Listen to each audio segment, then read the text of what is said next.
I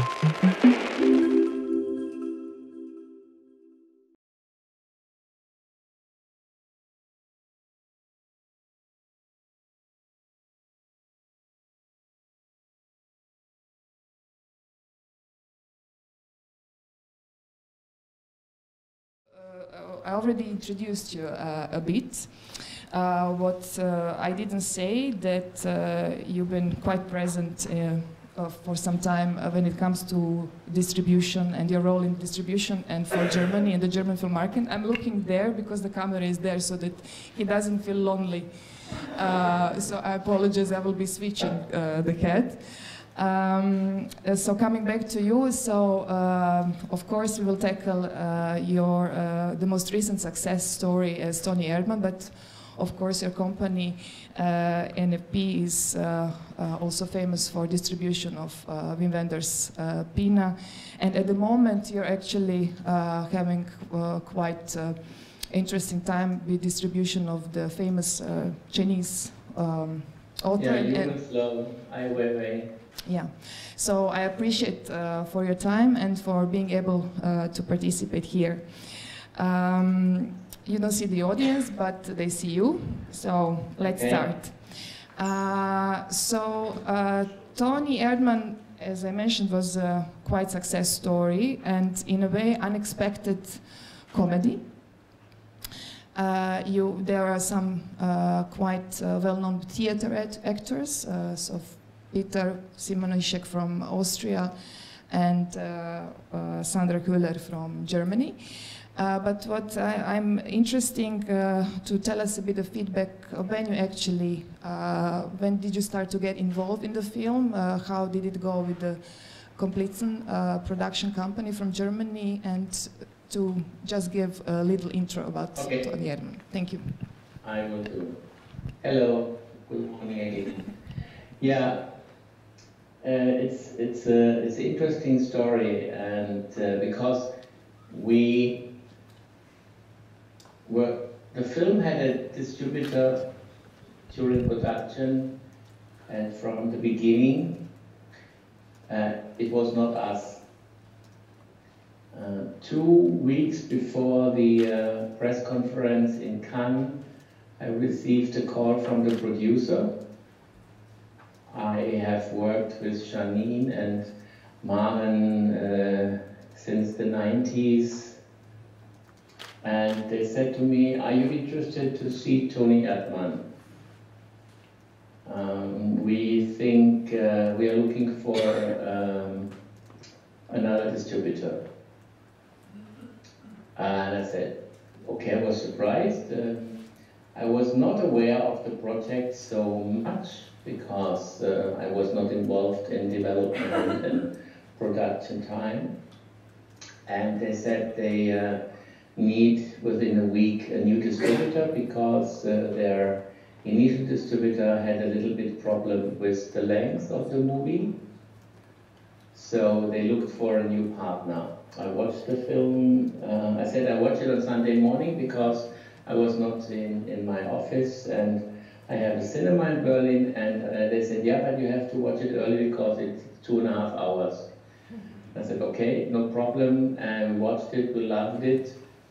We called them on Monday, and they had another company being interested, and Tuesday we received the call that we are the distributor, and 2 days later was the announcement that the film is in Cannes.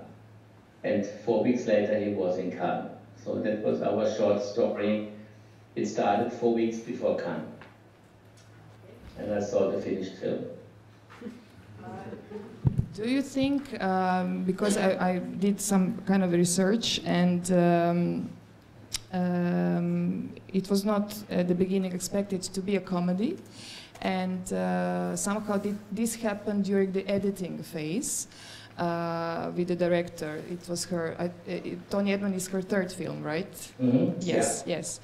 And in a way, she also kind of broke this stereotype that German comedies cannot travel. And so far it was always this reference to well-acclaimed German directors from 70s, like Wim Wenders and Herzog.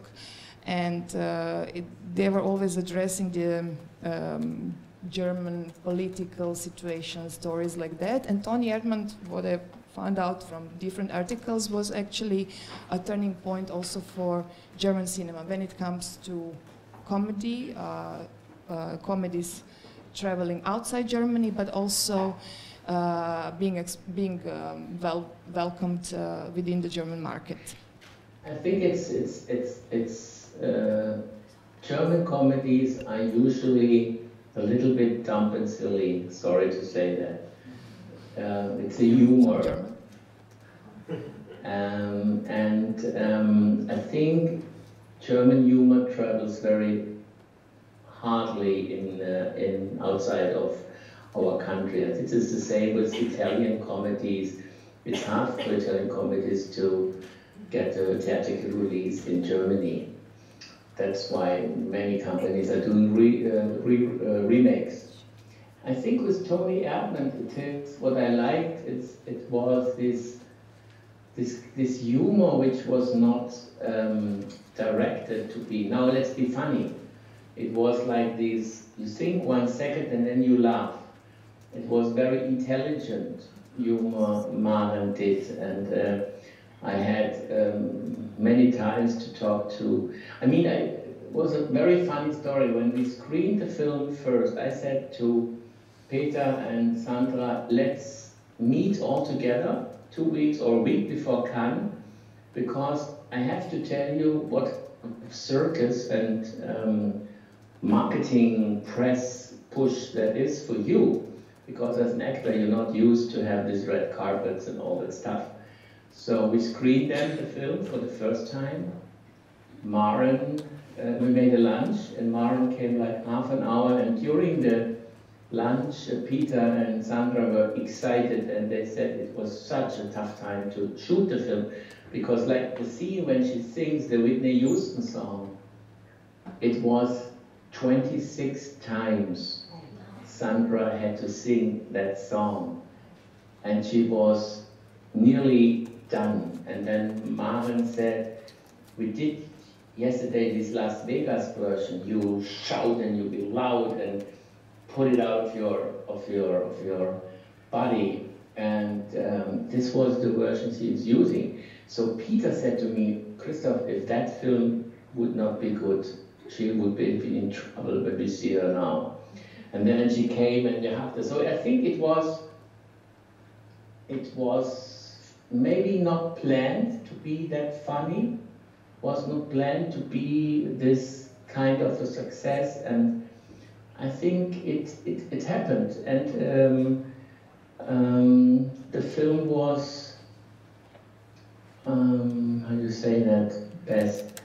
It was entertaining. At the same second, you were thinking about what are you laughing off. So and I had no second I thought the film was too long. I think sometimes in film distribution, I'm doing this in 35 years now, sometimes you have the magic, and that is the beauty why I do that job. Because cinema is unique, you cannot plan it. You try to make a huge success and it bombs, and you try to make a small film like Wim did with Salt of the Earth. 2 years ago he called me and said, oh, I'm doing this film about Salgado, do you want to release it? And at the end the film was the huge success, and his 3D movie was disappointing. I think that's the magic in our business. And Toni Erdmann was this wave.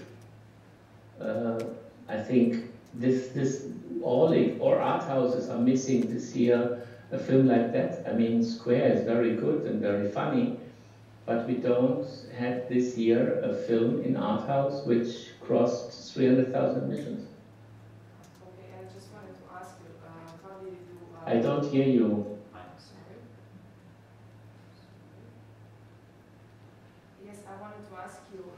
how did it do? Yes, now I hear you. Yes. How did it do in Germany? Did it meet up your expectations?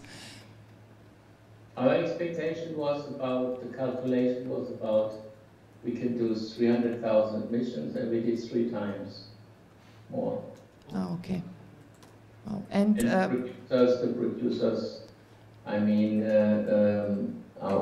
I think they received a lot of revenues. Also, it was we did in Cannes on Friday, which is also very rare. We did before the ceremony of the award ceremony. We also discussed the deal with Amazon Prime, based on certain milestones, and this is also something which helped the producers a lot. So the film was released in summer, which was it was risky, but I thought first it's 2.5 hours, and exhibitors cannot play 3 shows a day. And as you know, there are too many films coming out right now all over Europe. Yeah, too many. And exhibitors love 90 minutes movies because then they can show every 2 hours a new film.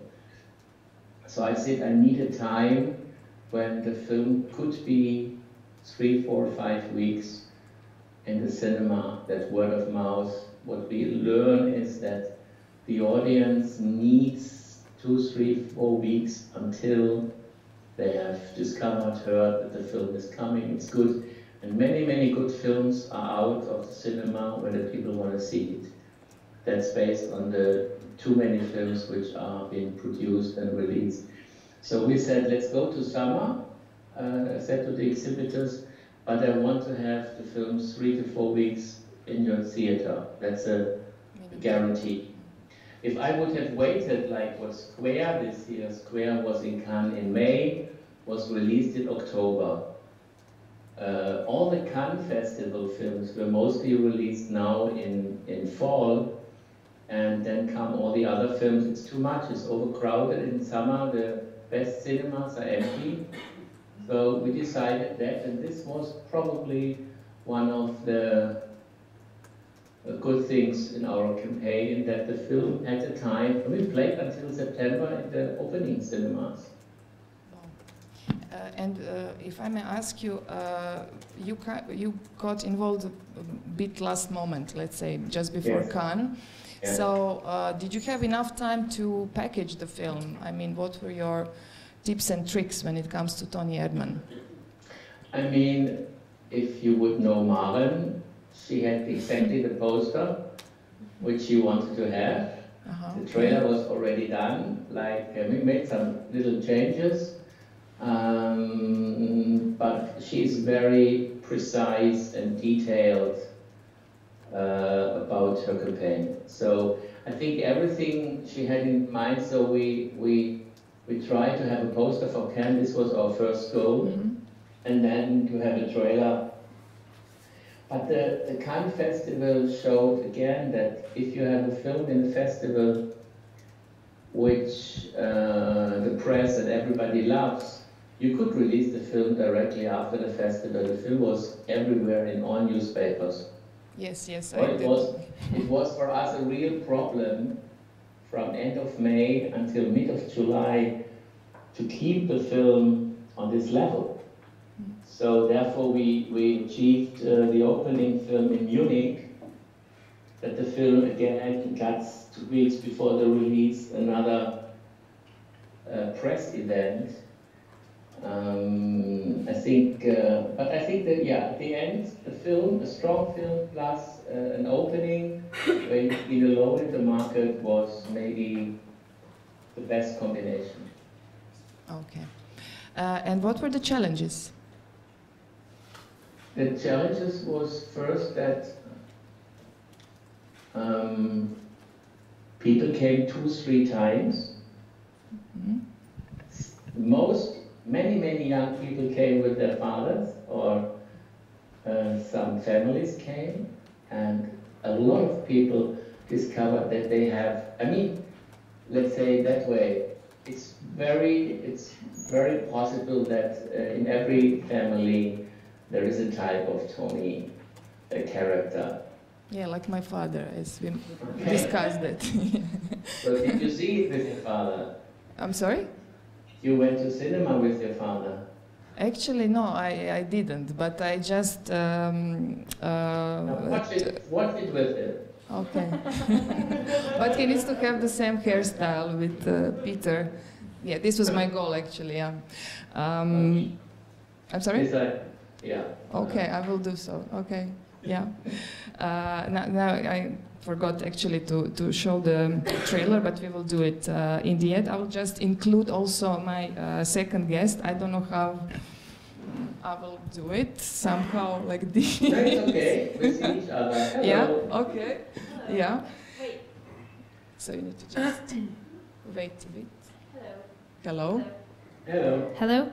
Hello. Hello. Hello. Yes.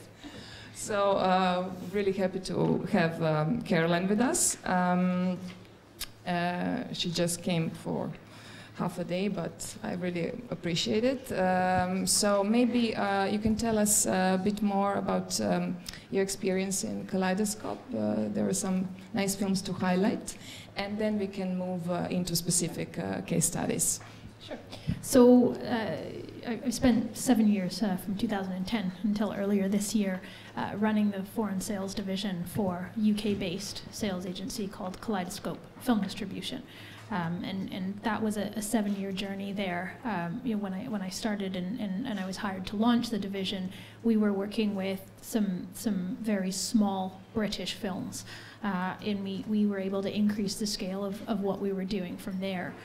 But we also worked with a number of foreign language films and films across all genres. So when Martina asked me to speak today, I selected a couple of examples of films that I thought were quite interesting and that they had some obvious merits and assets that would help make them successful within and outside of the UK, but also had some perhaps unanticipated challenges. And so I'll talk a little bit more about those. Yes. Maybe in order to understand, let's start with the first trailer. We're going to now show Prevenge from 2016, and maybe just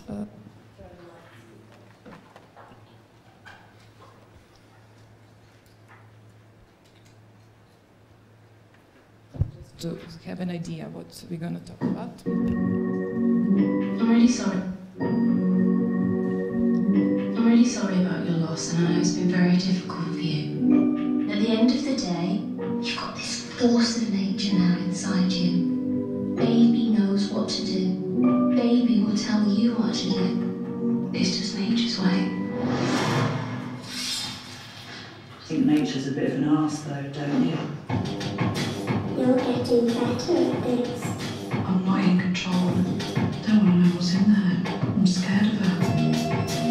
I would swap her to half it. Fuck. She can't hear you. She can't. She's very articulate.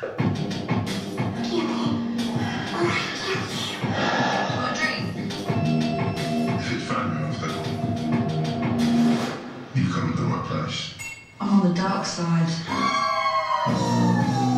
You would not believe what I've been doing recently. Very efficient with that one. I was wondering if I could talk to you about child charity. You're insane. I am a working mother. Children these days are really spoiled. Like, Mummy, I want a PlayStation. Mummy, I want you to kill that man. Listen to the sound of my voice. Baby knows best. You're a real bad girl.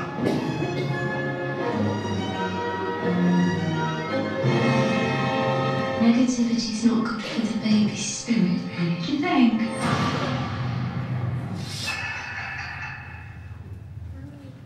Yes.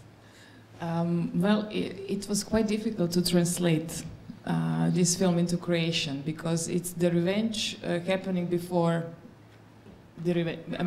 Yeah, so the simple plot line is that a pregnant mother loses the husband or loses the father of her baby in a freak accident, and the baby inside her is helping her plot revenge against those who were present at the time of his death, but perhaps didn't succeed in saving him.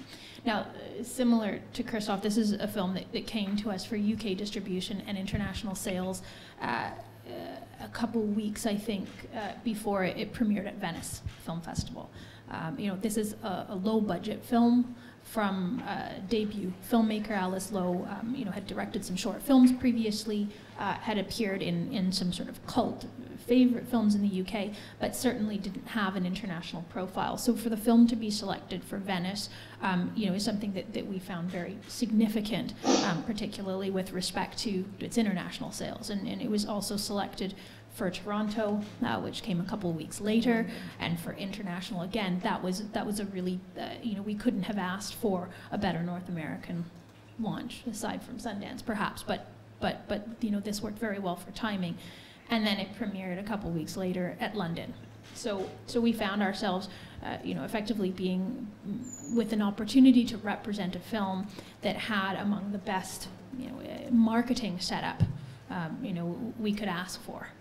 Very often we have to work hard to try and push this ourselves. It's not so often that something comes to us, with these opportunities already in place, beyond which the film reviewed very, very well. So it was getting 4-star reviews, and it was one of those films where we were lucky where the reviewers didn't want to speak negatively about it. It's a female-driven genre film. So it was in some ways, it felt a little bit immune to criticism in that sense, and the reviews were, if not critically glowing, then very commendable, of the effort of sort of pushing the boundaries of cinema. And as you can see, it is marketed more as a genre film, but it has some dramatic elements and some comedic elements as well. So basically, the challenges were not to export the film outside, since it did well within the festival circuit, and it was sold, mentioned Scandinavia, France, Germany, like a lot of countries, but what happened at home, so within the UK market? I think that there are two challenges. One, we expected, with all the press and particularly the press coverage of Alice, that it could be a breakout success in the UK. So, in terms of those setup pieces that we would normally look for, the reviews, the press coverage, the prior accolades and festival selection, we thought it would perform extremely well. It was very modest.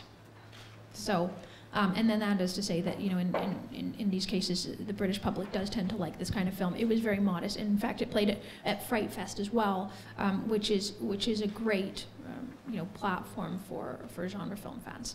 So it was a soft theatrical performance in the UK. It sold well internationally, but it didn't sell exceptionally well. And it also, the point I wanted to make on the festivals and the press was that was not enough to convince international distributors that they should be paying a substantial fee for this film. It sold because it was a lower budget film, and we were able to sell it at a particular level. So, if we were asking for... I just interrupt you when you say lower budget. What is lower budget in your term?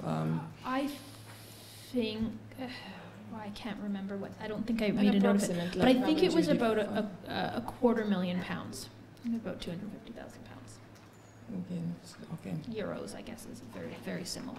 So that's what it was made for, and it sold for very modest fees, not because of the UK performance, but I suppose that it would have helped if it broke out in the UK, but because there are certain things that the distributors wanted, which was recognizable cast for theaters. They didn't feel like it was an obvious direct-to-video title where you could just stick it in a box and put it on the shelf or put it out on VOD. So there were things that they were looking for, and they were nervous about how it would perform. And so the fees were quite low, and in fact in the US it went straight to, I believe it went straight to Shudder, which is AMC's SVOD service for genre films. So that was not a bad acquisition. But you know, we were fortunate to have that because other distributors were not responding particularly well, and that's probably as well for the U.S. that you know, it's quite culturally specific to the UK. It's different, you know, the environment in which it takes place. You know, a woman having a baby in the UK is very different culturally to the reality of the U.S. And I think, you know, the concern with distributors there is that that wouldn't resonate.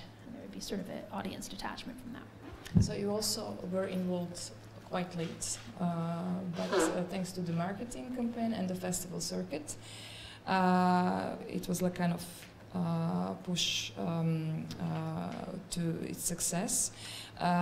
So I'm very curious, how do you package such films with the genre perspective, and it's a bit sensitive theme, having a pregnant woman and this creepy voice always speaking to you. So how do you start? Like, what are your tips and tricks? Yeah, I think with this one, it was, you know, the marketing was very much about finding the right feeling tonally. You know, we know that when you market something, a film cannot be everything. And so although it was comical, you know, and though it was quite serious and dramatic in places, we knew it was the genre that we needed to push, but it was fun, so it couldn't take itself too seriously. So I don't think, I apologize, I didn't bring a poster, but you know, and also it, you know, as was the case with Toni Erdmann, you know, the filmmaker here, you know, was very much involved in that marketing campaign. You know, there were things that she liked that, you know, it felt like her film, and there were things that she didn't like.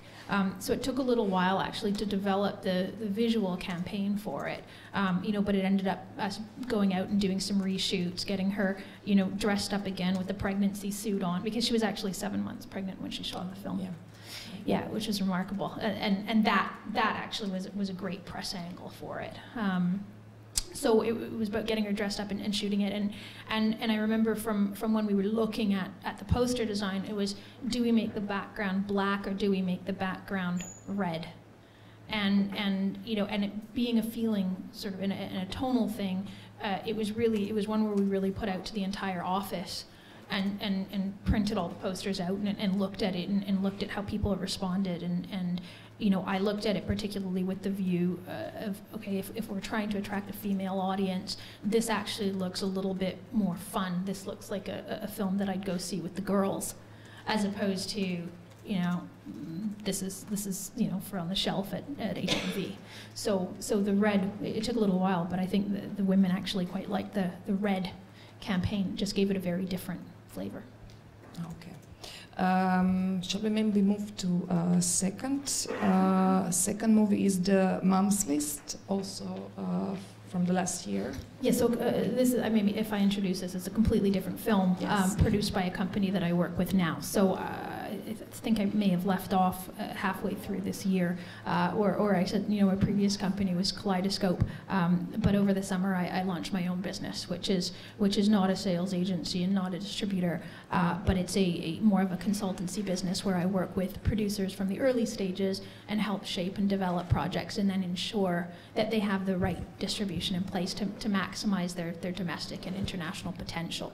So Mum's List is the last film from one of my clients, Studio Soho Films in London, and this was a film that was very, very difficult to get made. You know, it has a number of things going for it. So it's based on a book, so there's the strength of the underlying property. It's got cast that is more relevant in the UK, but also internationally recognizable. Rafe Spall in the lead, and Amelia Fox, and that was helpful. But it's one that I selected as well because it has a lot going for it, but it also has some challenges. But this is very different to Prevenge. This is the trailer for Mum's List. Yeah. And set.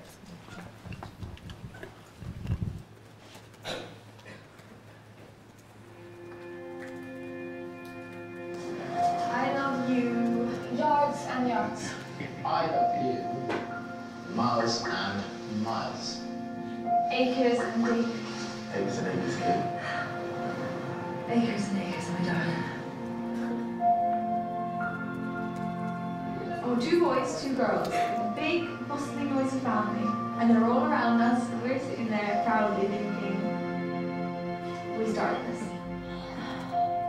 Finch, probably nothing, but I think I found a lump. Mummy might be taking medicine like this soon. Why? Because I had a lump, darling, just like you had a lump. I'm gonna beat it just like he did. Look at those trails, it's like they've blown a kiss. You know I might not get through this. Do you think I can do this without you, Kate? I also want to prepare. I owe it to the boys. And to Finch. She write things down on post-it notes and little scraps of paper and stuff. Like a written version of her. Kiss the boys 2 times after I've gone. Celebrate birthdays big time. And take lots of pictures of my beautiful boys. Every morning is the beginning of the rest of your life. It's Mother's Day, and we're going to celebrate it every year because it's a very special day for us. And please keep using the phrase acres and acres. I love that. I can see her! Acres, darling! Acres and acres!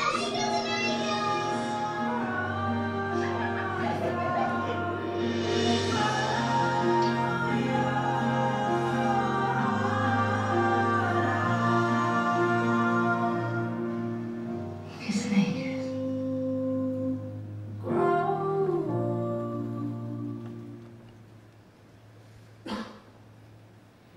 Was Mum's List, and it's quite different.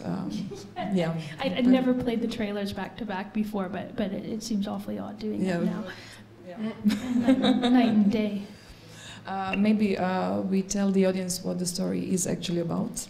Yeah, so this is actually based on a true story and based on a book that was written afterwards about a man whose wife passed away from breast cancer, and she had left a list, you know, of things for him to complete with the children, you know, in her memory and in her spirit after she was gone. It is one of the saddest movies I've ever seen, and you know, in a sense, you know, there's a couple standard rules in distribution. One with respect to Prevenge, don't make cross-genre films. That's a marketing challenge. In this case, don't make desperately sad films. People don't want to go to the cinema and see very, very sad films. You know, so those are 2 of the, you know, reasons why neither film should have been made. But effectively, this film should have been made. You know, it's a very good film. It had a very different start, so it had minimal festival play. It's actually critically, it's very good, and it's reviewed very well, so it's a very good film, and that always helps. And it doesn't always help, but it seems to be a prerequisite and a requirement in this day and age, you know, now that we can't hide bad titles in good video sleeves. You know, but I'm sorry, it did well in the UK. So in the UK, it did okay theatrically. So it had a wide release. So the cinemas were very keen to book it, and it played across 150 screens, which for again a fairly small independent film, you know, is a large number of screens.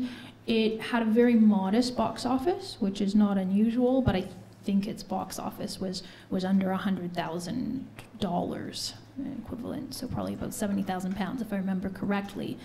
But the campaign, the theatrical campaign, served to set it up incredibly well for its other distribution. So it premiered, and when it was released on DVD, it was released I think a week or 2 before Mother's Day. Mother's Day is in March, so it had a November theatrical last year and was released this year in March.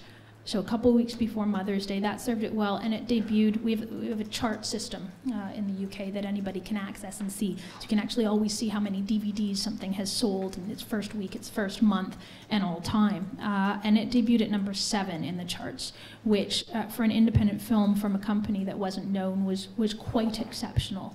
And so I think it sold about 7,000 DVDs in its first week, which is pretty good, and actually went on, and then it had a bit of a peak around Mother's Day. It was digitally across all platforms, so it had full digital distribution, which was also an achievement. It was certainly helped by the theatrical release.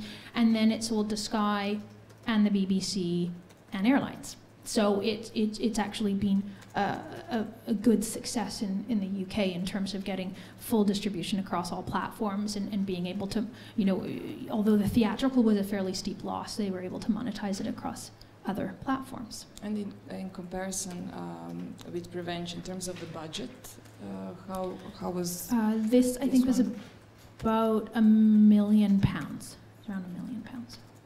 And how much money was actually invested in marketing distribution? That I believe was about a £200,000 spent. Yeah.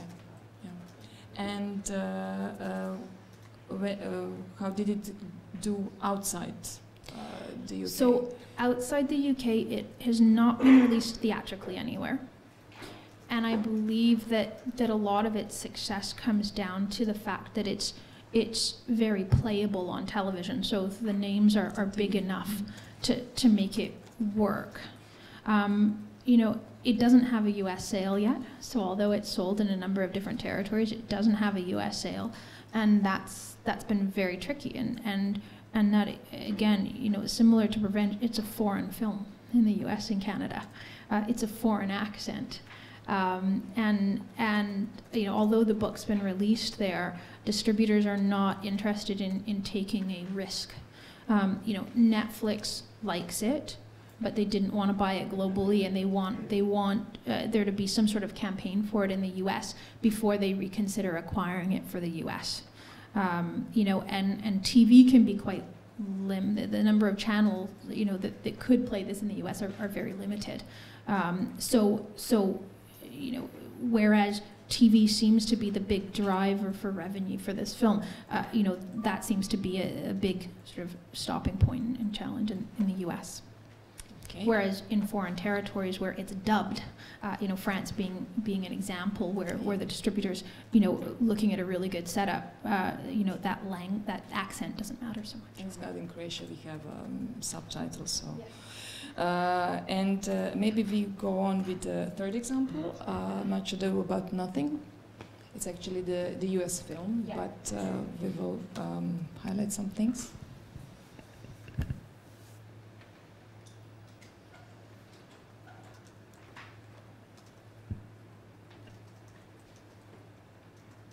She's the sweetest lady that ever I looked on. By this day, she's a fair lady. If thou dost love fair hero, thou shalt have her. I'd give myself for you.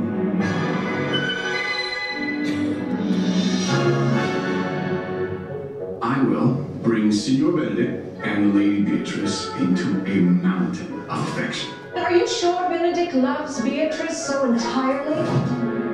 Benedict. I will be horribly in love with her. The lady is disloyal. Hero, can you dissuade him from her? He will assist me. To the death, my lord. I love you. So much of my heart that none is left to protest. See, hero, she's wronged. Didn't me do anything for thee. Kill Claudio. You are a villain.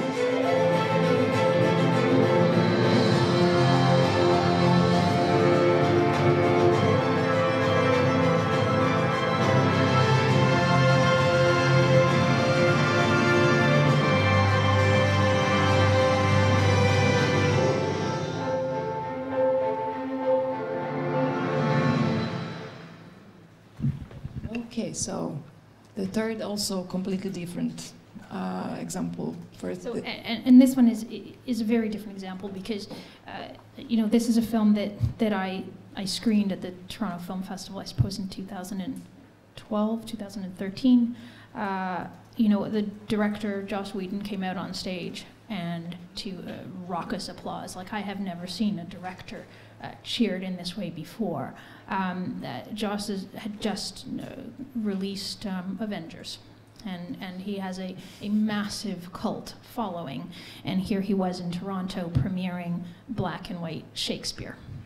So this was a hard film to value from the beginning. You know, we didn't have US rights. That was already, or they hadn't decided, but ultimately it went to Lionsgate.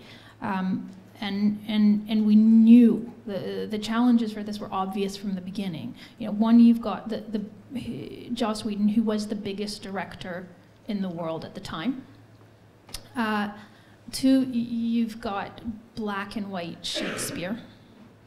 And then you've got sort of a cast in the middle who's television recognizable, you know, largely from you know, Joss's other series like Buffy the Vampire Slayer and that, but you know, who didn't necessarily have the weight to carry Shakespeare. So the U.S. release was interesting. They actually ended up taking on our campaign, our publicity and marketing our marketing campaign. Which was quite bold, because the challenge for us was trying to combine Joss Whedon cool with Shakespeare, and how do we show that this is respectful of the original, because it was completely based on the Shakespearean script, but also show that it was cool and fresh and Joss, and how do we infuse that into that? So that was challenging, but I think we figured it out in the marketing campaign, and we actually won a major award in the UK for it. The US released through Lionsgate and secured $4.5 million at the box office, which is good. It was really, really good. And then you know, the DVD and ancillary sales were excellent. So that was that. The UK, we had Joss over. We spent quite a bit on publicity and marketing. We you know, had Apple doing all sorts of interesting stuff with us, doing podcasts. You know, we had a premiere, and Tom Hiddleston showed up, and that was great. And the reviews were, of course, very good. The commercial results, again, were soft. You know, there's no Kenneth Branagh in this, and the fans of Shakespeare are not the same as the Joss Whedon fans.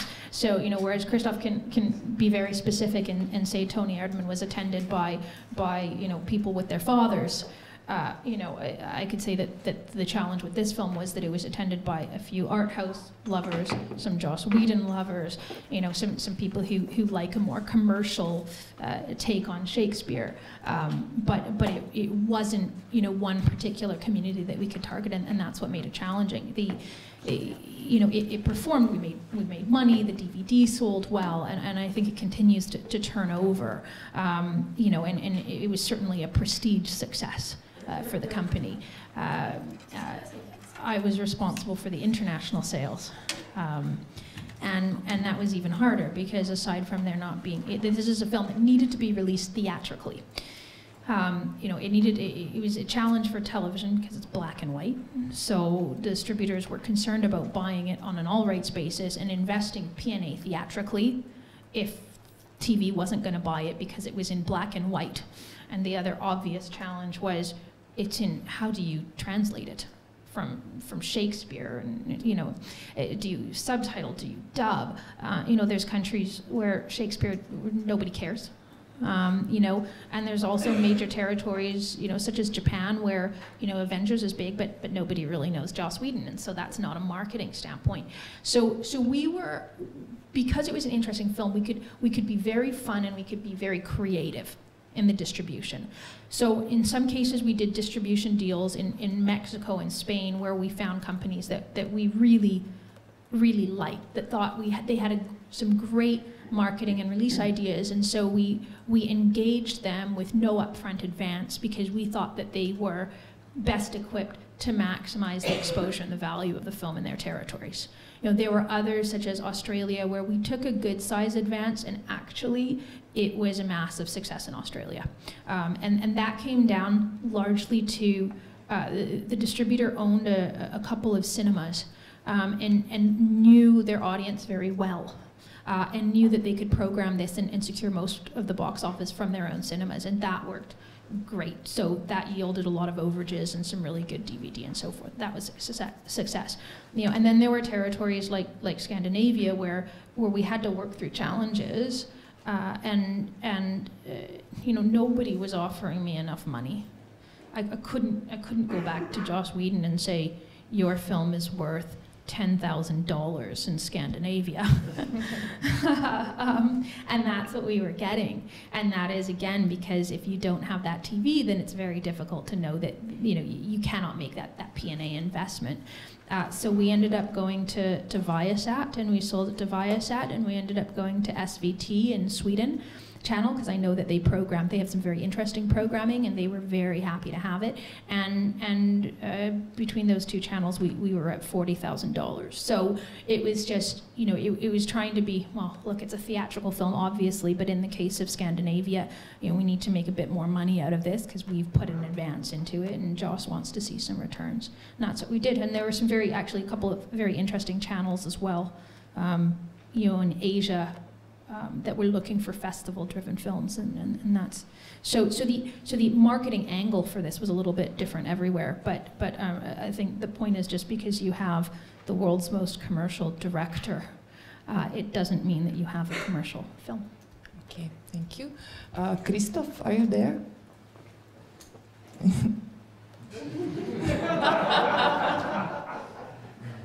Okay. Christoph, that's not very nice.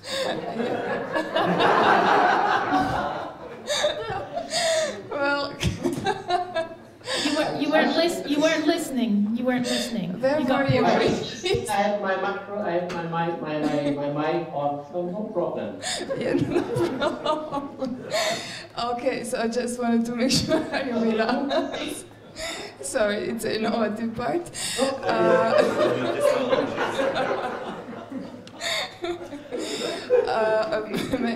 Okay, so just the question within this panel's team, what would you say? Is it easy to distribute German films in comparison to the past? Is with Toni Erdmann, did things get better, or is it still a challenge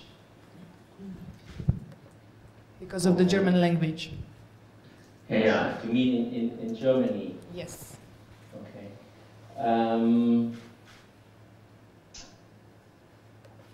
At the moment it's different because we are in Germany really in a situation that we have since weeks, every weekend, 10 to 15 new films starting.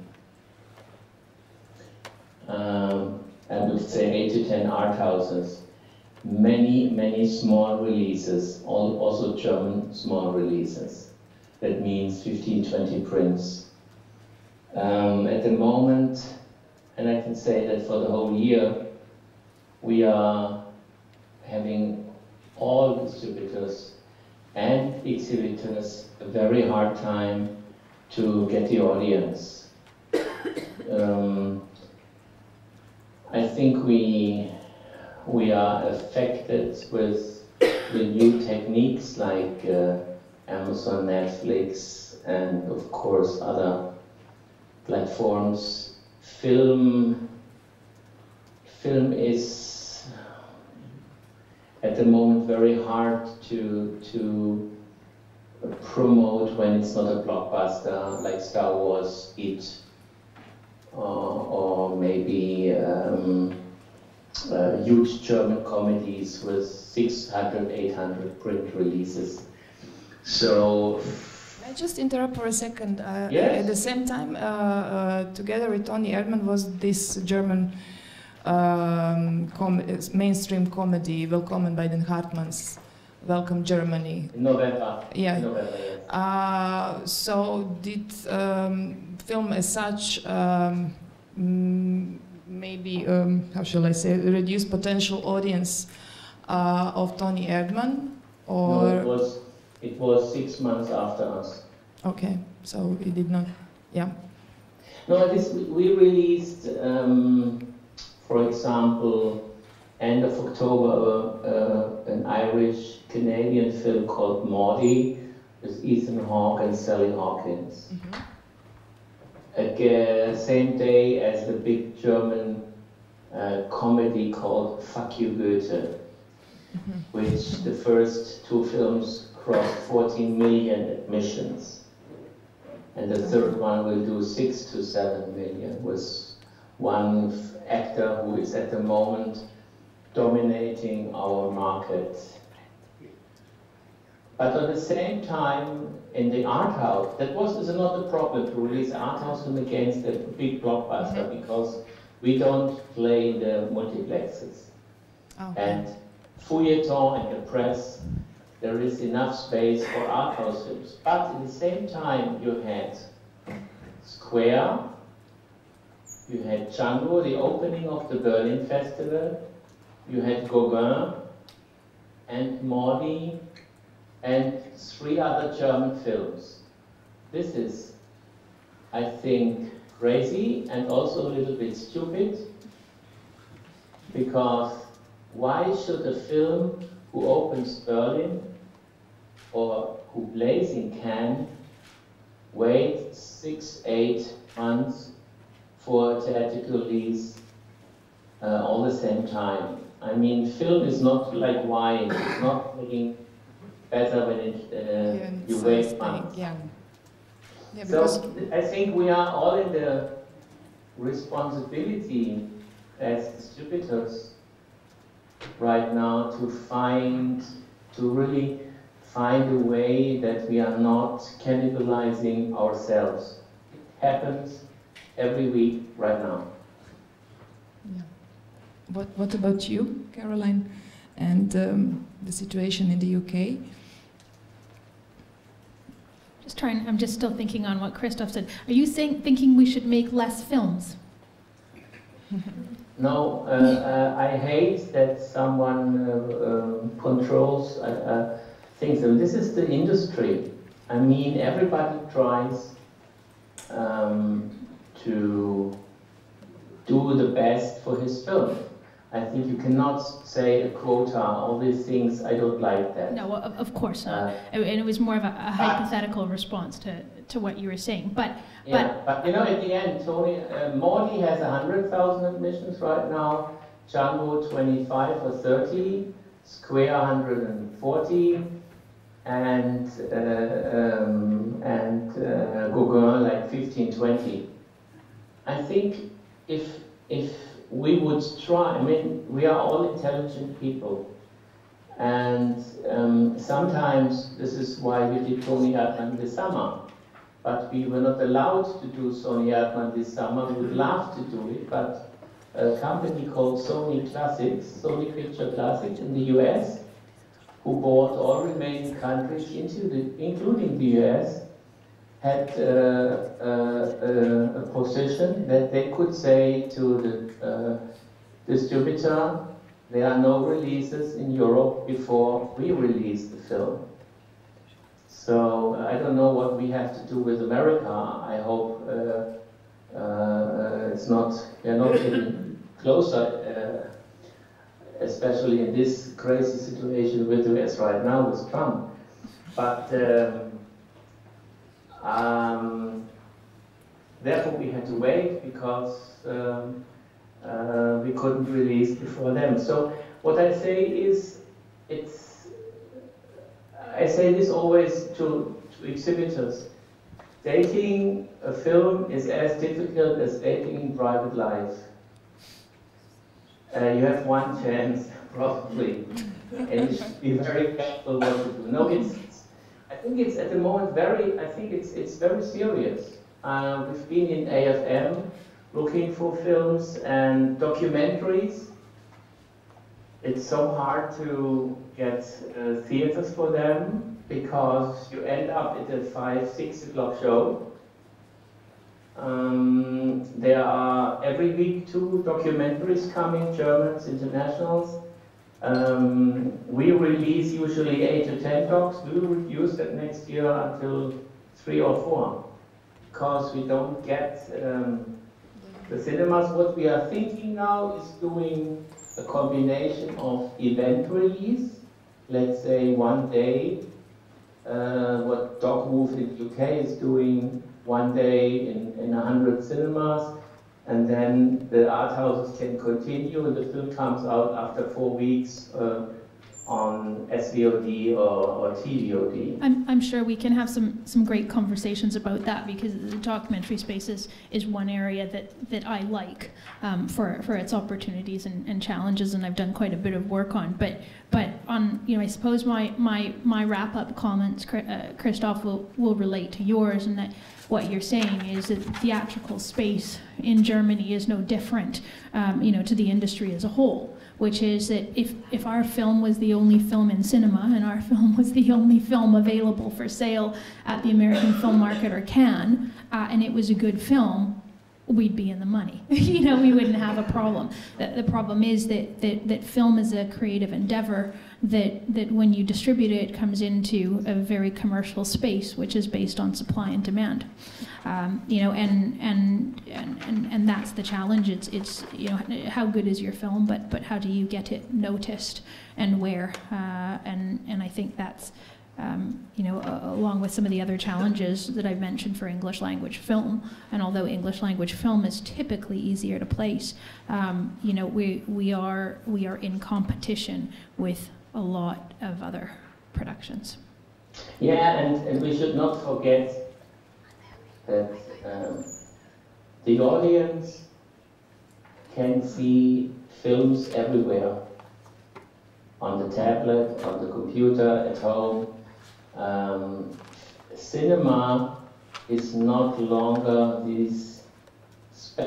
the only way to see a film, and I think also the exhibition side, and I will be, I think, in 2 weeks in Bucharest at European Cinema Convention.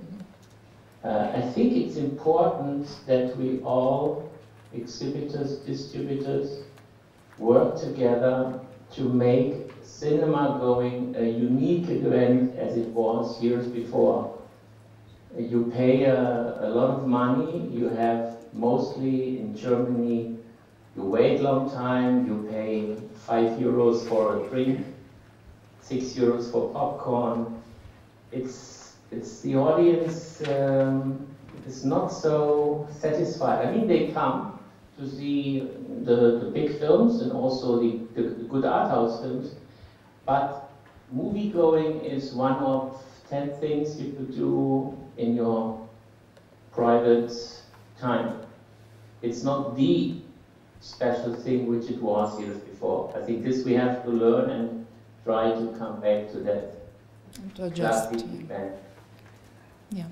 I haven't asked, are there any questions from the audience, since Christoph will be gone soon? So to ask him in particular when it comes to Toni Erdmann or some other works, or Caroline? No questions. You see, Christoph? You see, Christoph? No questions from the audience, and you say like there will be always questions. Yesterday. Well, I saw Toni Erdmann, and we're going to show it in the end, and not only because of the hairstyle and stuff, yeah, of the main actor, but I was a bit afraid when it started, because I saw it's going to be 3 hours, and there was, for me, was the breaking point, and all cinema. The whole cinema in Croatia, I saw it in Croatia, in art house cinema, reacted at the same point when he put this Bulgarian mask, and then somehow this speeded up the film. So I personally really liked it, and it was, yes, awarded with the Lux Film Prize. So yeah, it did quite well. And I also read in some articles that even for Germany is quite famous, I mean UK as well, but Germany especially, for different sources of financing. You have a lot of regional funds and stuff, but the producer of Toni Erdmann highlighted that it's even for her and for German producers nowadays, it's a must to co-produce a film, because it's difficult to meet up with the financial requirements. So it's also something to reflect on and think about. And what I personally like that afterwards we're going to have the film also being produced by Complete and Film the Western. So there is some kind of relation of the producer of Toni Erdmann with Western. So it's nice to see the things working. So. Let's see the timing. Yes, I know you're quite busy. Maybe you can introduce the film you're now distributing. It's the Chinese famous artist. Just before you go, so to give us a bit of information on that. Yeah, we're starting tomorrow. We also a film we bought in short notice, like 2 or 3 weeks before Venice. The situation in Europe with the whole refugee problem or thing happening is, I mean, everybody knows how difficult the various countries in Europe are reacting. We bought the film without seeing the film because we thought if a person like Ai Weiwei is doing a film about refugees, it can become an event, and we know that it is. We are releasing the film with 36 prints.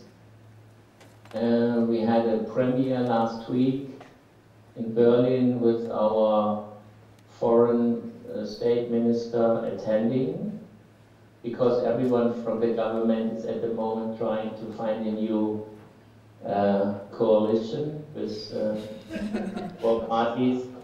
Gabriel, our state minister, is from the socialists, and he's not involved in that discussion. We have,